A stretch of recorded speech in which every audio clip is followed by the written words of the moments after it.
ataupun mikrofon yang ada. A'udzubillahi minasyaitonirrajim. Bismillahirrahmanirrahim. Alhamdulillahirabbil alamin.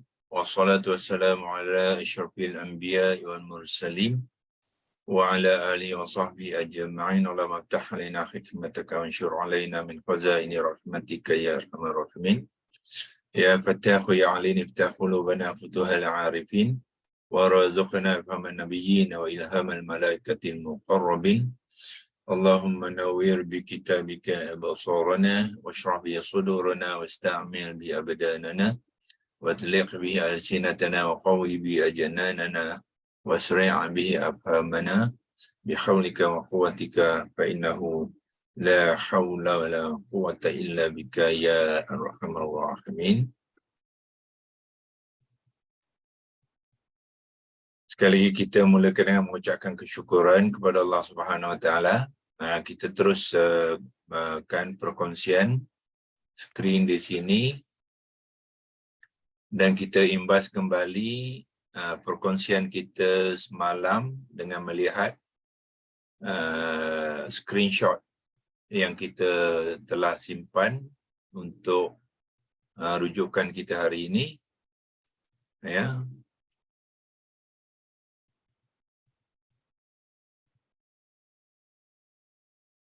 Iaitu kita telah mengupas sampai ke kalimah alihatakum, ya, alihatakum, di mana semalam kita telah menerangkannya dengan mengeluarkan beberapa maklumat daripada kalimah ini, ya. Kalimah ni pertamanya kita lihat daripada pembentukan kalimah bermula dengan mad badal tu, ya. Bila kita jumpa mad badal tu, itu salah satu daripada clue dia adalah dibentuk daripada pertemuan dua hamzah qata', ya. Hamzah qata' yang pertama tu adalah hamzah qata' berbaris fathah, dan hamzah qata' yang kedua disukunkan, ya.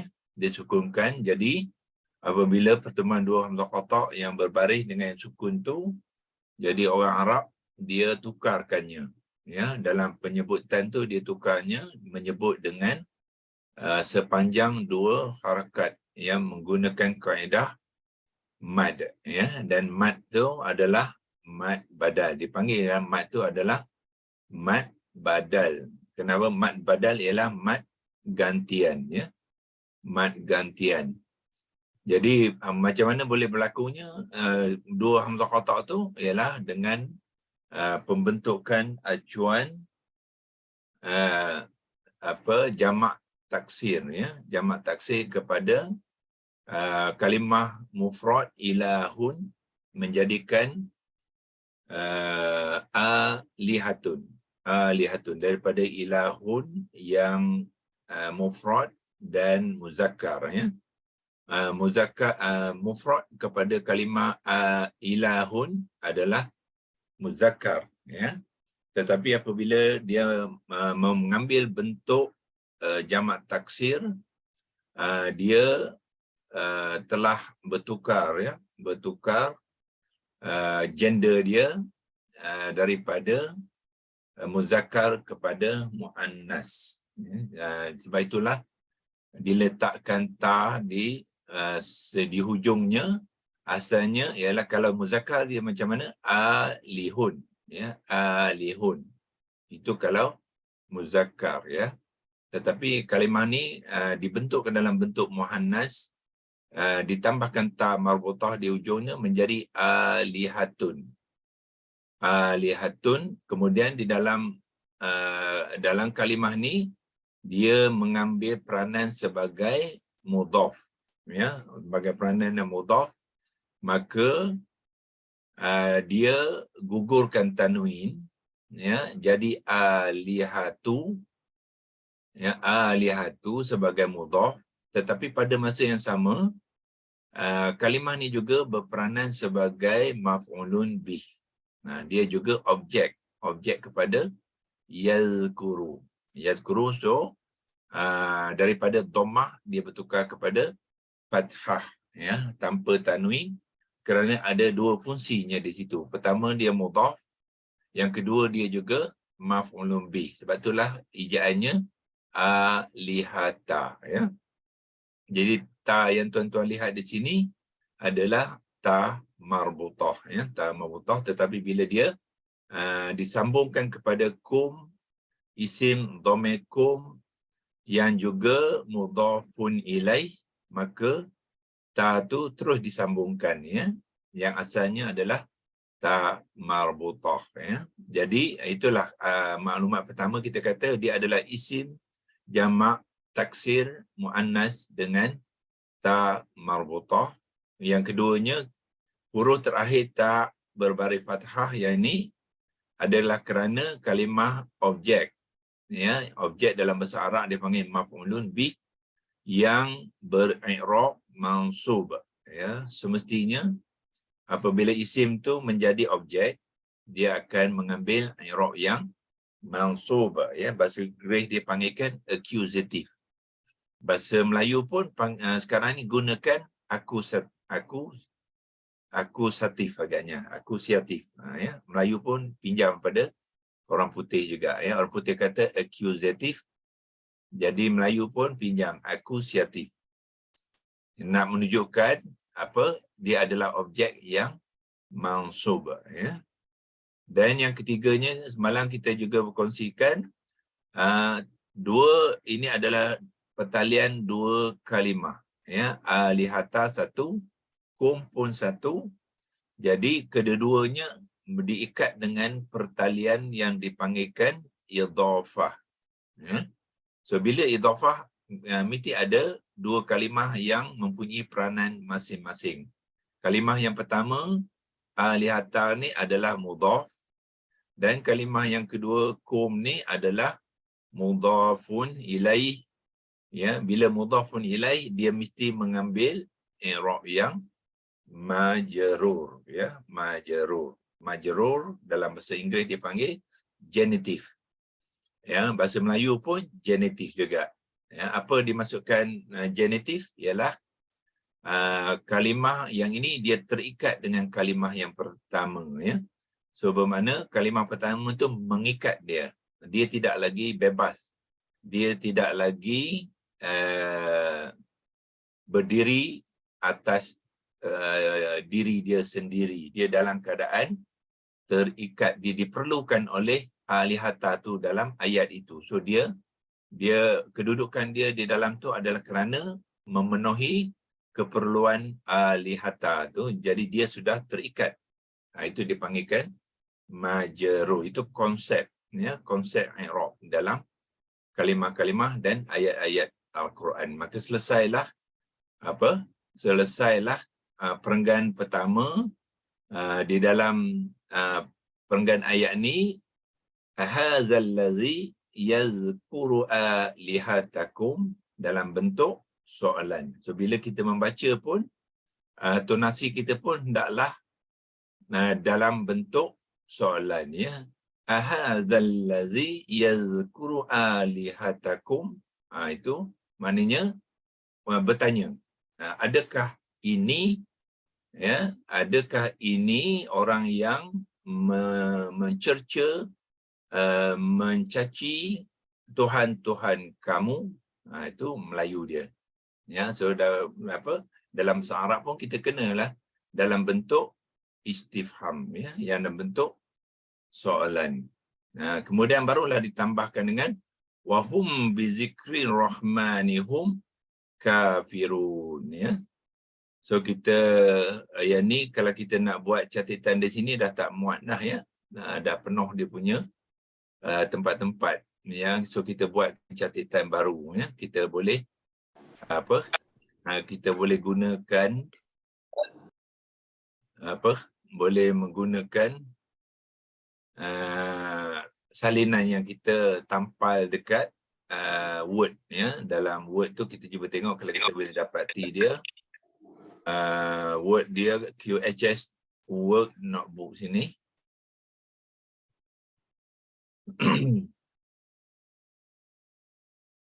Okey, Hari itu kita telah simpan dia di sini. Ahadzal ladzi yazkuru dan yazkuru, yang ni pun kita ambil atas sajalah ya. Kita ambil atas saja. Okey, kita copy yang ini. Di sini kot. Okey, copy dia. Dan kita bawa ke Lexi Logos. Kita buka tab baru. Ambil Arabic keyboard dan kita tampal dia dekat sini ya. Tu. Iaitu ayat yang sama yang mana kita telah berkongsikan semalam sampai lihatakum ya. So hari ini kita akan sambung dengan wahum bizikri rahman ya. Okey. Waw di sini kita panggil dia waw haliyah ya. Waw haliyah. So kita boleh catatkan dalam tulisan Rumi iaitu dengan teks ya, kita letakkan di sini maklumat ya, wahum kita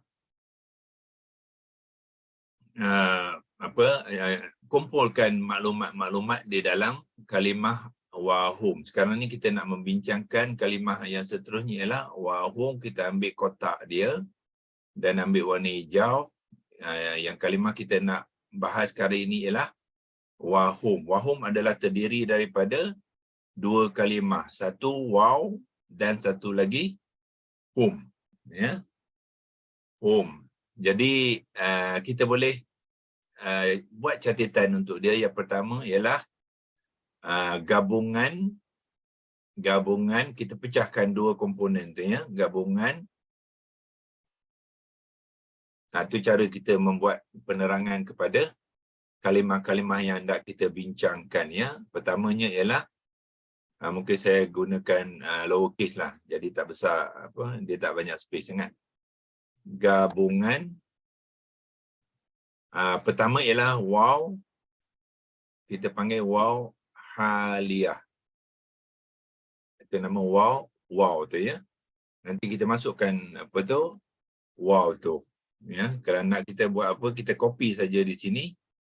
Nanti kita copy, kita masuk ke dalam bracket tu. Dan seterusnya kita sambung dia dan home apa dia? Home ialah isim dhamir muzakkar. Kalau nak penuh penerangan dia, isim dhamir muzakkar ghaibun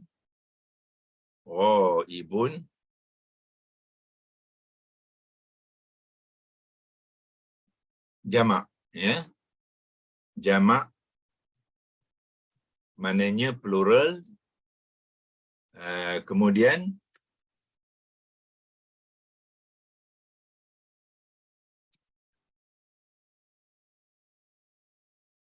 i'rab dia. Siapa boleh beritahu apakah i'rab wahum ni? Hum. Mabni doktor. I'rab. Majrur. Dia mabni, dia tak bertukar tulisan ya. Tetapi i'rab Marfu. betul, marfu. Okey, dia marfu ya. Nominatif lah doktor. Nominatif. Bahasa Inggeris dia nominatif lah marfu tu. Okey ya. Dan dia juga berperanan sebagai ya, dia juga berperanan sebagai apa agaknya dia dalam ayat seterusnya.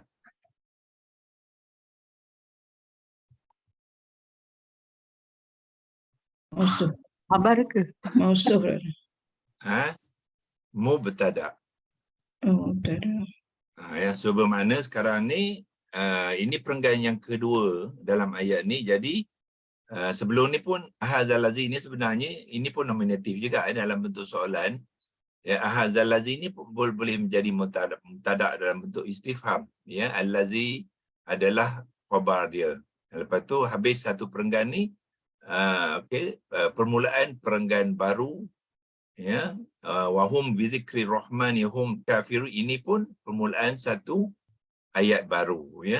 Ayat baru yang berkaitan dengan ayat yang pertama. So hum ni juga boleh memainkan peranan sebagai mubtada.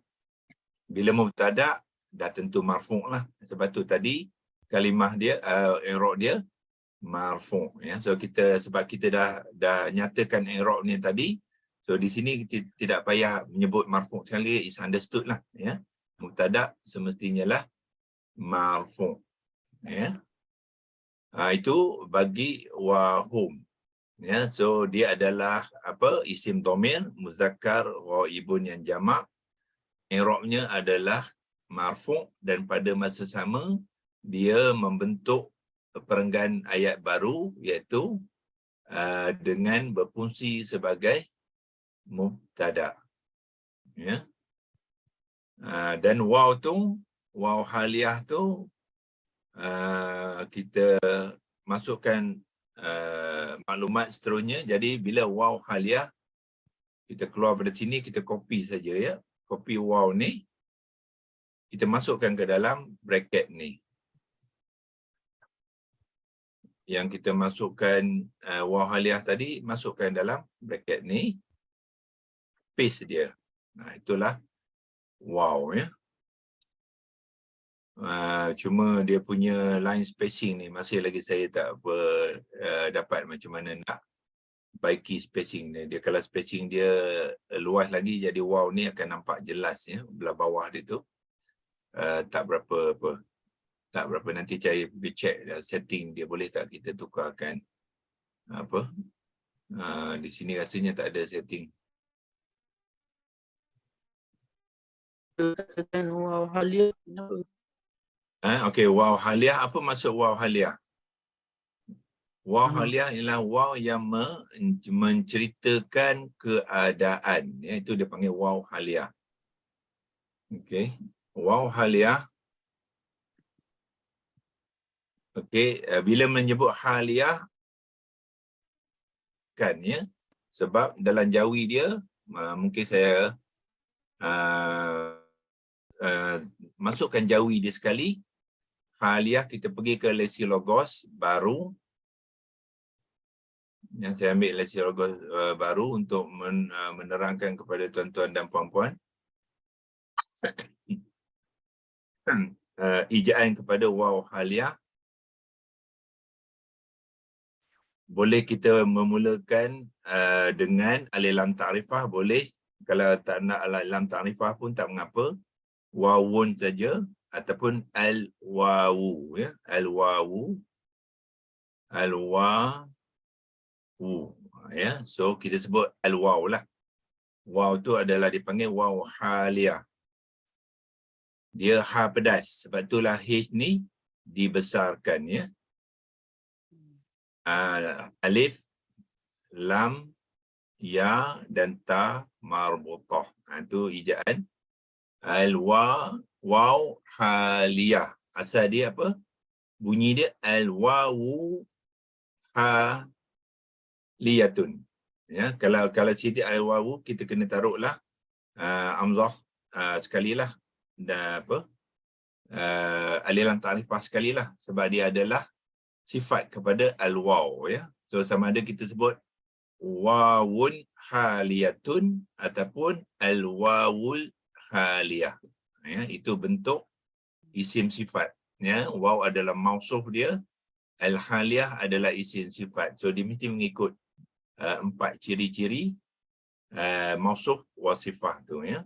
So kalau dah sudah, kita kopikan dia, tekan copy sini, kita bawakan lecture go tadi dan kita masukkan ke dalam penerangan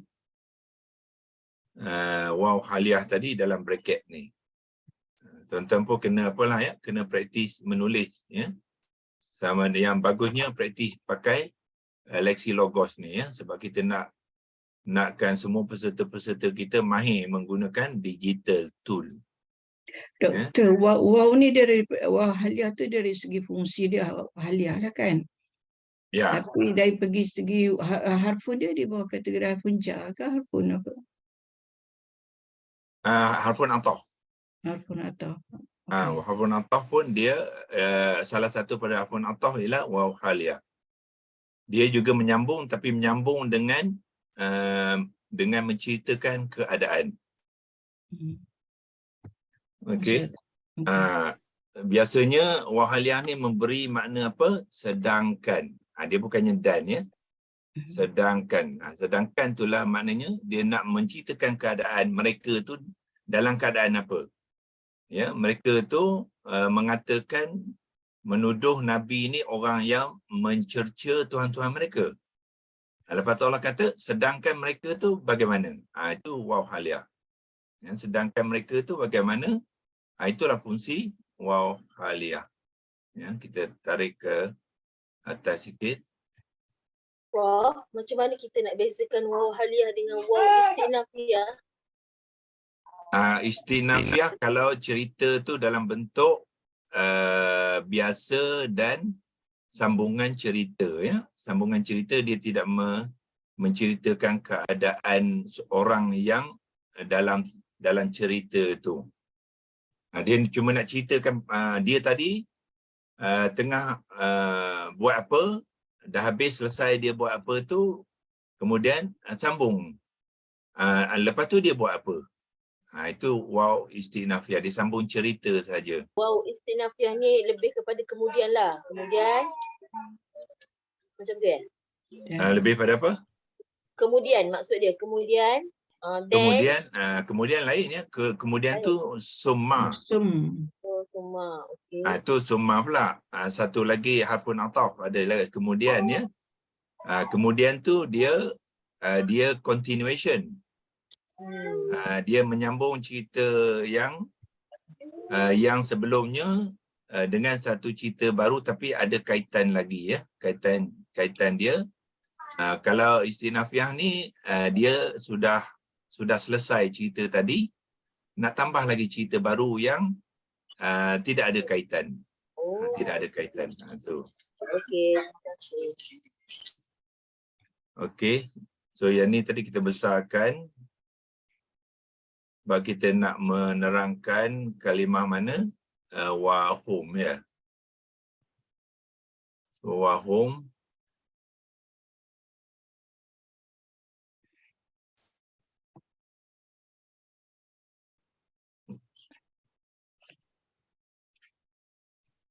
Okay, kita ambil kotak ni, alih dia semula kepada wahum. Atau besarkan sikit lagi. Okay.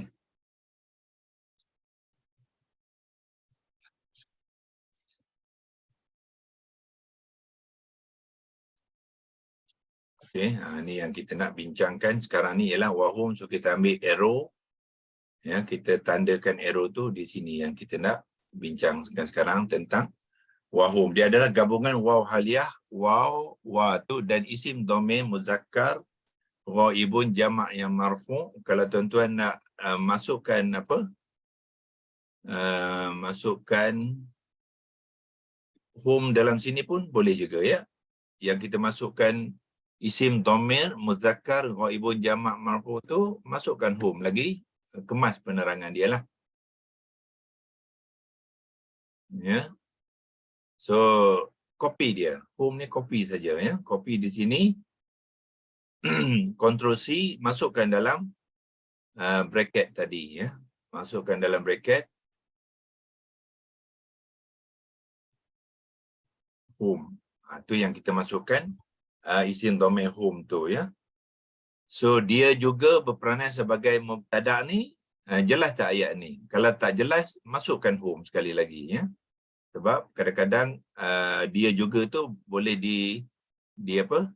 diinterpretasikan wow ke, home ke, tak apa jelas ya.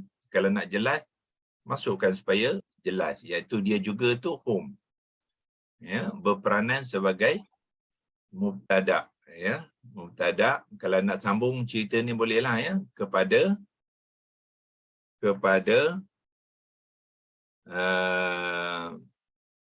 perenggan lah, ya, perenggan ayat yang baru. Wahum bizikri rahmani hum kafirun tu ialah perenggan ayat baru, ya, yang menyambung perenggan pertama tu, tetapi dia nak menunjukkan dalam keadaan. So apakah keadaan haliyah ni? Keadaan haliyah ni biasanya dia nak menceritakan keadaan orang yang sama tu dalam keadaan yang sedikit berbeza, ya, sedikit berbeza daripada yang pertama, ya, dalam keadaan sedikit berbeza. Kadang-kadang kita boleh gunakan tetapi, ya, kalau kita tetapi pun boleh juga sebagai haliyah, sedangkan, tetapi, ya, dia bukannya dan, itu dia waw haliyah. Apa perbezaannya? Iaitu yang pertama tadi, mereka ni menuduh, ya, mereka membuat tuduhan kepada Nabi. Tetapi pada masa yang sama, dia orang pun dalam keadaan yang tak betul. Ya, dia tuduh Nabi sebagai mencerca dan mencaci tuhan-tuhan mereka. Sedangkan mereka sendiri pun dalam keadaan kafirun, ya, kufur. Kufur kepada apa? Kufur kepada bizikri rahman. Ya, bizikri rahman ni apa dia? Khabar. Quran, ya. Jadi maknanya dengan Quran pun mereka kufur, ya, dan tetapi mereka membuat tuduhan kepada Nabi mencerca tuhan-tuhan mereka. Itulah waw haliyah digunakan. So dia bukannya dalam konteks nak sambung cerita ni, tidak, ya. Bukan nak dia menyambung juga, tapi menyambung dalam nak menceritakan keadaan mereka tu berkaitan dengan yang pertama ni. Dia ada konflik, ada contradictory dipanggil, ya, dia contradict. Perbuatan mereka sendiri pun contradicting dipanggil, ya, berlawanan daripada apa yang mereka cakap, ya, seolah-olah apa yang mereka kata yang pertama ni seolah-olah mereka tu orang yang benar. Itu dia menunjukkan, dia tuduh Nabi sebagai orang yang salah dan nak menunjukkan yang mereka tu betul, tapi sebenarnya mereka tu tak betul. Itu dipanggil keadaan yang contradicting, yang di mana waw haliyah digunakan, ya. Sebab tu kalau kita nak gunakan tetapi pun boleh juga, ya. Adakah orang ini yang mencerca tuhan-tuhan kamu? Allah kata tetapi mereka tu sendiri kufur kepada Al-Quran, ya. Mereka itu dengan Al-Quran, ya, mereka adalah orang-orang yang kufur. Itu maksud ayat tu. So Dr. Khobarnya adalah kafirun tu kan? Khobarnya kepada mubtada tu Khobar dia kafirun lah. kafirun kan, sebab dengan bi marfu juga kan?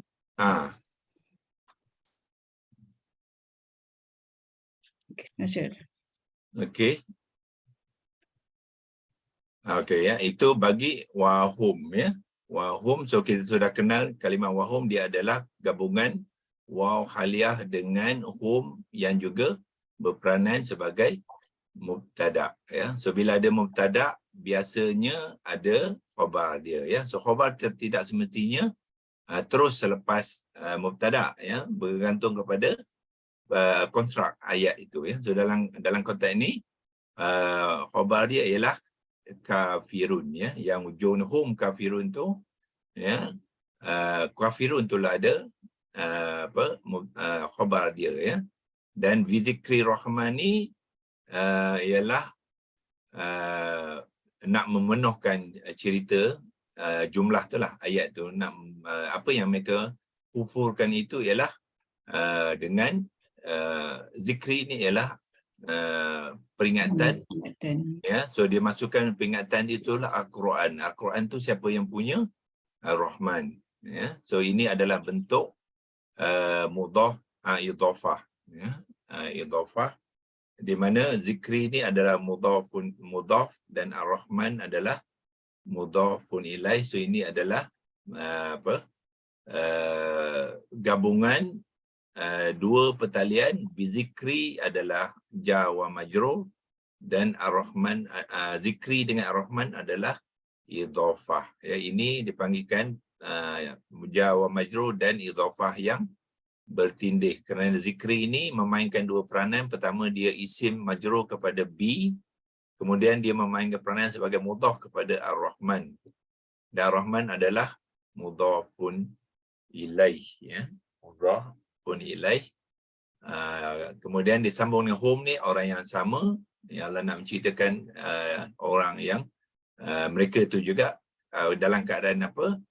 Khabar dia kafirun. Itu ini kita akan sambung besok, buatkan catatan dia. So untuk hari ini kita boleh kita boleh sedangkan kita titik di sini, yang ni boleh buangkan. Ya, dan kita boleh simpan yang ni untuk sambungan seterusnya, sebelum kita meneruskan dengan kalimah-kalimah seterusnya, ya. So yang ni seperti biasa kita buat print screen, ya, dan kita akan sambung kita perkongsian di besok hari, ya. Sekurang-kurangnya kita wahung, kita dah dapat maklumat dia, sepatutnya kita sudah mengenal dia, ya. Kalau kita nak berikan makna, mungkin kita tambahlah makna dia. 3 ma'ana ma apostrofi A and A, makna kalimah, iaitu sedangkan